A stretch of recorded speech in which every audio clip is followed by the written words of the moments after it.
यह एक शांत, बारिश से भीगा हुआ शाम थी जब थॉमस रीड ने दरवाजे पर दस्तक सुनी।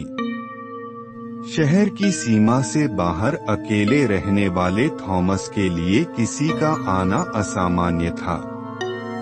उसने दरवाजा खोला तो देखा एक 7 साल का लड़का भीगा हुआ, पीला और नंगे पांव खड़ा था।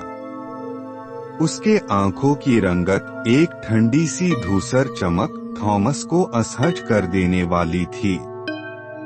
मैं जानता हूँ तुमने अटारी में क्या किया, लड़के ने सपाट स्वर में कहा और बिना पूछे घर के अंदर आ गया। थॉमस स्तब्ध रह गया। वह अटारी तो सालों से बंद थी, उस हादसे के बाद से। लड़का घर में ऐसे घूम रहा था जैसे वो पहले भी यहाँ रहा हो। वह उन सच्चाइयों को बयान कर रहा था जिन्हें थॉमस ने वर्षों से अपने अंदर दफन कर रखा था। वह आग जो पूरी तरह से दुर्घटना नहीं थी, दीवारों से आती फुसफुसाहटें, और वह लड़की जो कभी वापस नहीं आई। लड़के ने कभी अपना नाम नहीं बताया, लेकिन वह सब जानता था। उसे थॉमस के डरावने सपनों के बारे में पता था।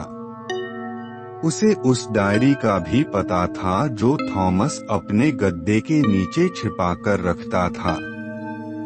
लेकिन सबसे डरावनी बात यह थी कि वह उसके बारे में जानता था, वह जो थॉमस के बिस्तर के किनारे खड़ी रहती थी, चुपचाप, धुएं सी।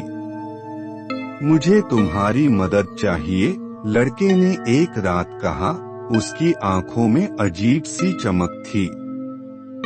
हमें उसे मारना होगा, जिसने मुझे चोट पहुंचाई। वही आदमी जो तुम्हारे सपनों में फुसफुसाता है।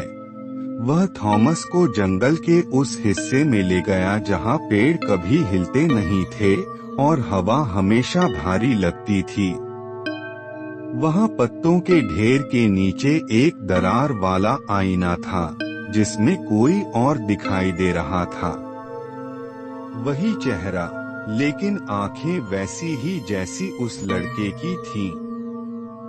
कुछ हफ्तों बाद जब पुलिस घर पहुंची, वहाँ कुछ नहीं था।